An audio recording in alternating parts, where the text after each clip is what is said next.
අපි කරන්න හදන්නේ කේතුවක පරිමාව හොයන්න. හරිද?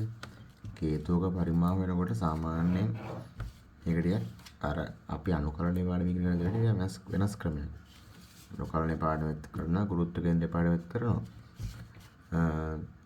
ඒ වැය කරන්නේ දැන් මෙහෙම කේතුවක් ගත්තාම මේ තියෙන කේතුවේ ශීර්ෂයේ දැන් තියෙන මූලක්ෂයේ බස් කේතු උස h. එතකොට අපි කරන්නේ සාමාන්‍යයෙන් කරන්නේ එහෙම today ඉඳන් x දුරකින් තියෙන මේ x දුරකින් තියෙන ඝනකම delta x වෙච්ච තැටියක් අරගෙන මේ තැටිය මෙහෙම එන්නේ. එතකොට මේ වගේ තැටියක් එන්නේ. හරිද? මේ වගේ තැටියක් එන්නේ. මෙහෙම තියෙනවා. මෙහෙම තියෙනවා. මෙතන කේන්ද්‍රය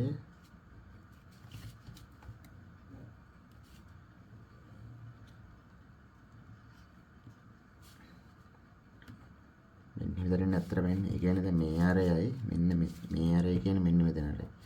කියන්නේ x tan alpha. alpha කියන්නේ මෙතන කෝණය. මෙතන ඇවිල්ලා මේකේ x දාන්න delta x tan alpha තමයි මෙන්න මෙතන ආරය. මේ ආරය කියන්නේ මේ ආරය. මේ ආරය කියන්නේ මෙන්න මේ ආරය. එතකොට මේ ආරය වෙනස්නේ. ඒකින්ද අපිට කියලා තියලා සාමාන්‍ය yellow syllabus එකේ වෙන්නේ delta x ඉතා කුඩා හින්දා මේ ඝනකම delta x මේක ඉතා කුඩා හින්දා ඒක මෙන්න එහෙම සලකන්න කියලා තියෙනවා. විතර නැකත උනා. මෙන්න එහෙම සලකන්න කියලා සිලින්ඩර් එකක් විතර ගන්න කියලා තියෙන්නේ. ඒ කියන්නේ delta x ඉතාම කුඩා හින්දා මෙන්න මේ වගේ මේක දැන් මෙන්න මෙතන මේ වෙනස් වීම සුලකා හැරලා මේ විදිහට ගන්න කියලා තියෙන්නේ. හරිද?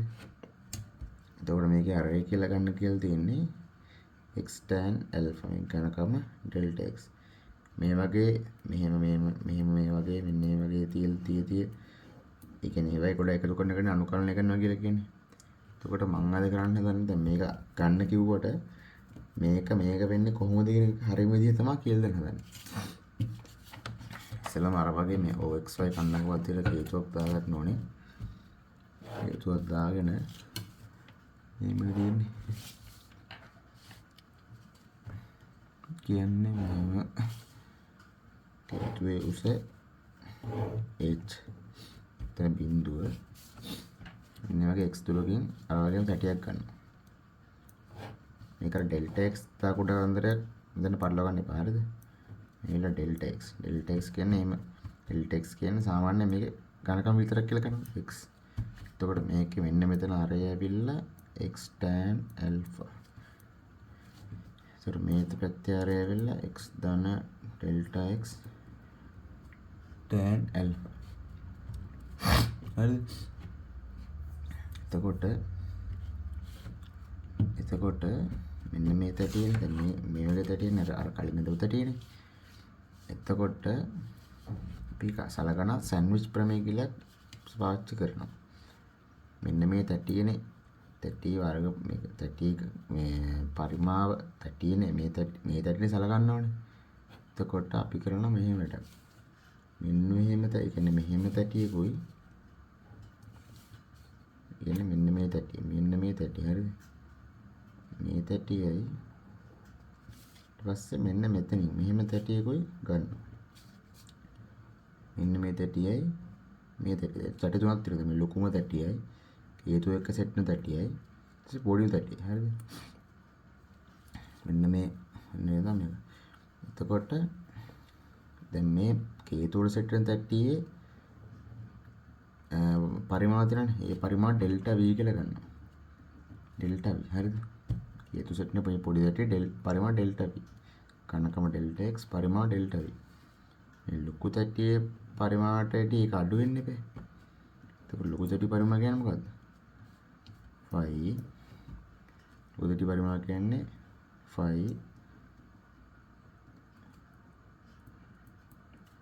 ඝනකම ඩෙල්ටා x. පොඩි තැටියේ පරිමාණ මොකද්ද? පොඩි තැටියේ පරිමාණයට වැඩිය මෙන්න පොඩි තැටියේ පරිමාණයට වැඩිය මෙන්න කේතුරු සෙට් වෙන සැටිය පරිමාව වැඩි වෙන්න බෑ. පොඩි සැටිය පරිමාව ඉල්ල 5 දෙන වර්ගයේ ගණකම ඩෙල්ටා x. හරිද? මේ ඩෙල්ටා v කියන්නේ මේ කේතු එක සෙට් වෙන සැටිය පරිමාව.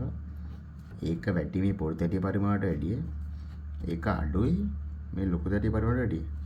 දැන් සැන්ඩ්විච් ප්‍රමේය කියන්නේ මේ ඩෙල්ටා x බිඳුරද්දී මේක මෙහෙම ලං වෙනවා. කියන්නේ මේ සෙට් එකම මෙහෙම ලං වෙනවා. ලං වෙනකොට හැබැයි කියන්නේ ලිමිට් එක කියන්නේ ඩෙල්ටා x කියන්නේ කුඩායක් බිඳුවට යනකොට මේ ඔක්කොම ලං වෙනවනේ. එතකොට මේ ඩෙල්ටා x මේ මැට් එකේ එනවා 5x වර්ග tan වර්ග ඇල්ෆා ඩෙල්ටා v අර ඩෙල්ටා x අඩුයි 5x ධන ඩෙල්ටා x වර්ග tan වර්ග ඇල්ෆා. හරිද? ඊට පස්සේ දැන් ඔක්කොටම ලිමිට් එක දානවා. ලිමිට් ඩෙල්ටා x යනවා බිඳුවට 5x වර්ග tan වර්ග ඇල්ෆා වලට ලිමිට්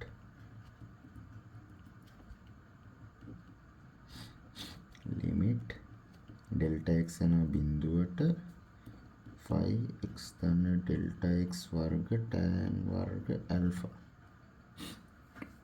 මේ කියන්නේ මොකද්ද? මේ කියන්නේ dv dx. මේක අඩුයි. මේක මේ පැත්ත ගත්තොත් ඩෙල්ටා x නැහැනේ. එතකොට කේස් එකක් නැහැ, කිසිම කේස් එකක් නැහැ.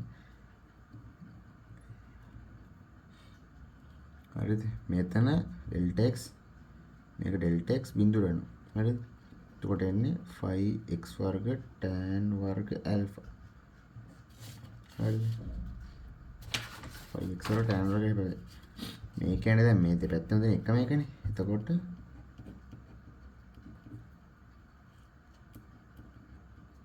tan වර්ග ඇල්ෆා. මේක තේරුම තමයි v කියන්නේ දැන් x එක v වෙනස් වෙදී. v කියන්නේ දැන් x එක වෙනස් වෙදී කියන්නේ මෙතන x එක ඒ කියන්නේ v කියන්නේ මෙතන අරන් තියෙන්නේ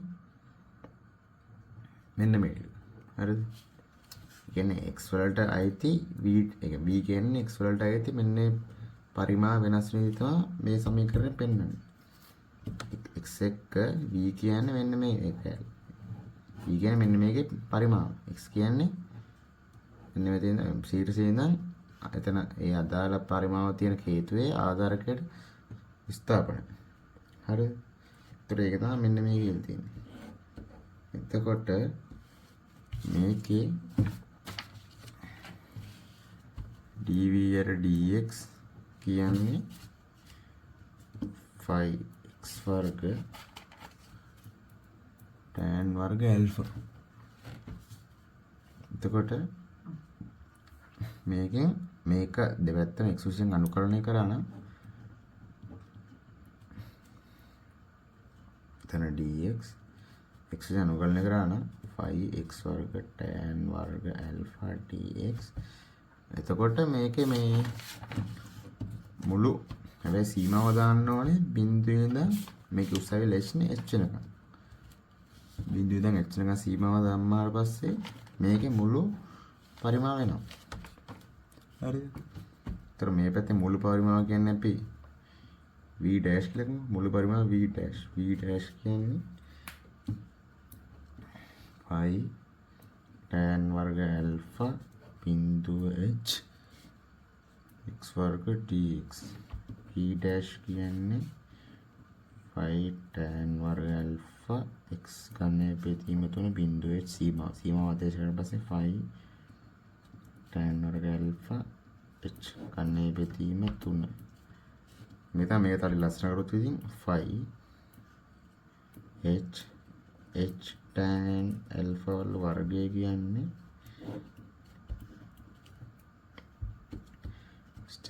එතකොට h tan alpha කියන්නේ මොකක්ද? h tan alpha සමාන r කියන්නේ මේකේ හේතුවේ මෙන්න මේ අරය ආධාරකයේ අරය.